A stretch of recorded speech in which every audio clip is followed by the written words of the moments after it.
morning, everybody. As you have been told, my name is Catherine Muoki. I am the Director of Planning, now responsible for gender. A few days ago, I was responsible for infrastructure, science, technology, and innovations. But I want to assure you that I'm capable of handling the gender topic. I'm here to represent my Cabinet Secretary, Madam Anne Waiguru, who is currently away on official duty, and she's asked me to read her address for her. But before I do that, I think there were some issues that were raised, and I think in my capacity as a director, I would like to just mention a few things.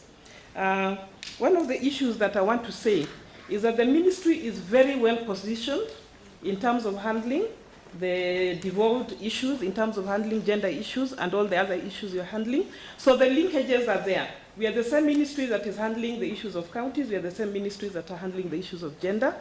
And we are also the same ministry that is handling the issues of youth, because all these issues are related.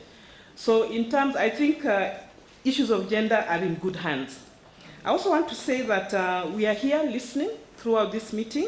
We will provide feedback to the Cabinet Secretary, and those of you who have interacted with her know that she's very action-oriented.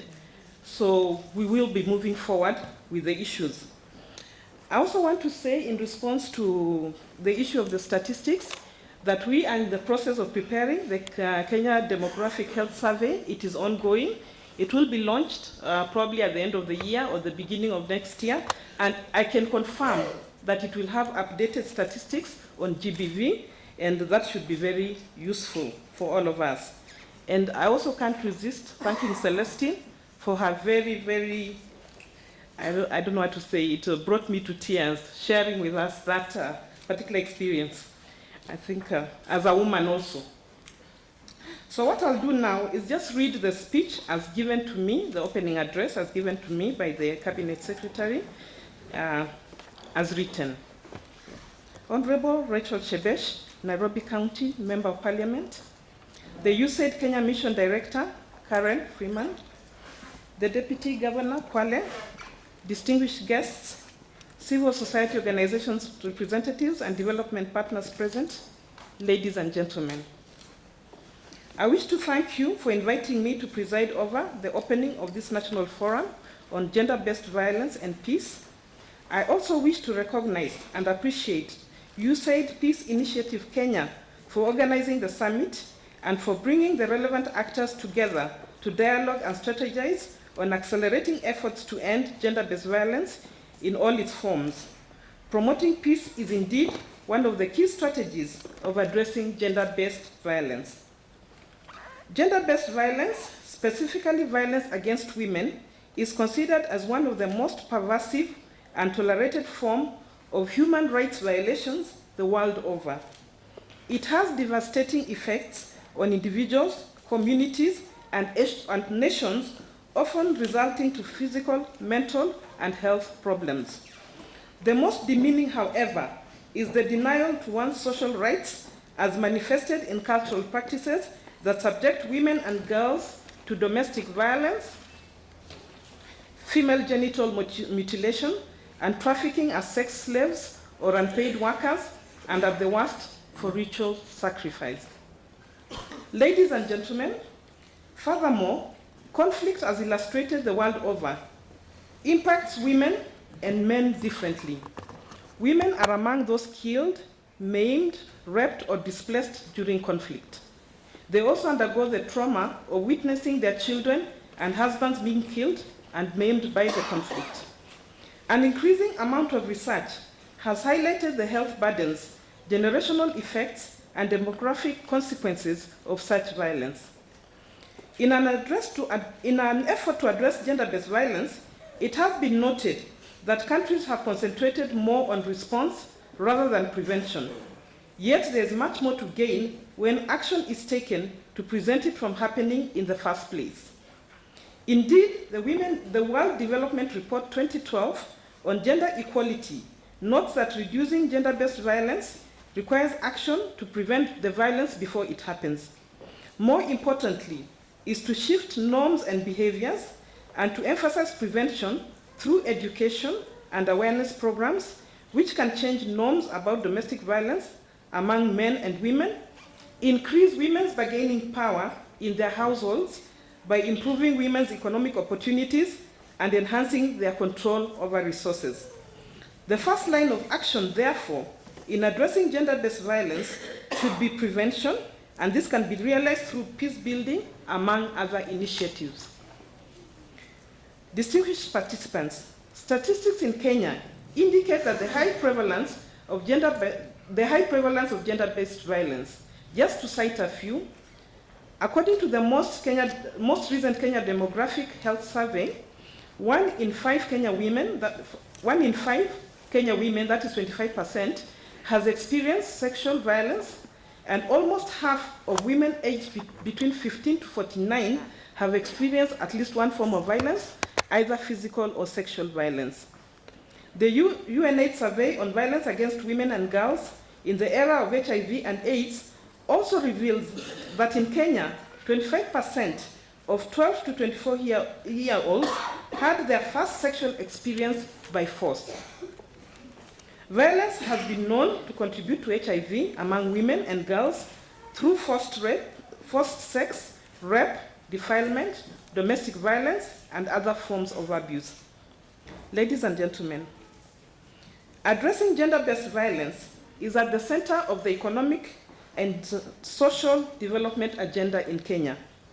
Interventions on strengthening the legal systems and accelerating implementation of existing GBV-related policies and legislations have been prioritized.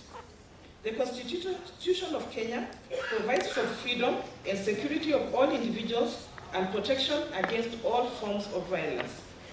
This is also addressed within the Kenya Blueprint, Development Blueprint, which is the Vision 2030, and the first medium-term plan that covered the period 2008-2012, and the second medium-term plan, 2013-2017, which is due to be launched next month by His Excellency the President, with the ultimate aim of reducing gender disparities and associated vulnerabilities. Distinguished participants, there are a number of strong legal frameworks for protection from gender-based violence. These include the Sexual Offences Act 2006, which provides a comprehensive framework for the protection of women and girls from sexual violence, Counter-Trafficking in Persons Act of 2010, as well as the Prohibition of FGM Act 2011, the Employment Act 2007, which outlaws sexual harassment. There are also efforts to strengthen the policy framework on GBV through development of a national gender-based violence policy, which is in its conclusive stages of preparation. Further, the government has introduced legislative bills such as the Prevention of Domestic Violence Bill 2013, aimed at dealing with violence within the domestic arena. Various other policy measures that have been undertaken include Reproductive Health Policy 2007, the National Policy for the Abandonment of FGM 2009, the Plan of Action for Kenya's Adolescent Reproductive Health and Development Policy 2005 to 2015, and the Social Protection Policy, among others. With regard to peace, following ratification of the United Nations Security Council Resolution 1325 in the year 2010, the Government of Kenya developed the National Action Plan in 2012 for its implementation, which outlines specific goals, actions, and results on women and peace and security. The action plan takes account of the changing nature of security and incorporates a human-centered security approach that focuses on the protection of individuals. It is also a policy requirement of women in peace committees, of inclusion of women in peace committees at county levels by ensuring that they comprise not less than 1/3 of the committees. Various programs for prevention and response have been undertaken at different levels, including the community level. Key among these include the helplines, the shelters and rescue homes, the gender-based violence recovery one-stop centers, the legal aid clinics, psychosocial support services, rehabilitation and resettlement services, as well as police gender desks. In addition, male involvement groups have been formed to champion the rights of women by using fathers, brothers, husbands, and friends to serve as advocates to end gender-based violence within their communities and society as a whole. These interventions have provided a solid base for shifting social norms that have perpetuated violence against women, hence demonstrating potential for lasting social changes. Moving forward, as I conclude, it is important to note that the presence of legal and policy frameworks that protect and speak to ending of violence are important.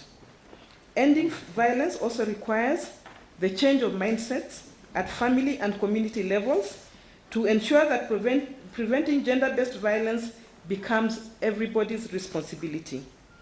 Empowering women economically through initiatives such as the Women Enterprise Fund that provide access to credit for women as an affirmative action to a great extent contributes towards the eradication of gender-based violence. We also need to ensure evidence-based documentation of best or promising practices. The campaign against gender-based violence also requires effective and well-coordinated service delivery to survivors of sexual gender-based violence as well as prevention. Finally, I wish to state that the government is committed and will continue to provide leadership and to strengthen partnerships towards implementation of the relevant laws and policies, provisions of comprehensive services for victims and survivors, and to promote the collection of comprehensive and systematic data to better inform policy and programming and building of strong coalitions and strategic partnerships. Once again, I wish to thank you all for the opportunity to make this opening address at this very important forum and to wish you fruitful engagement throughout the forum. I wish to thank you.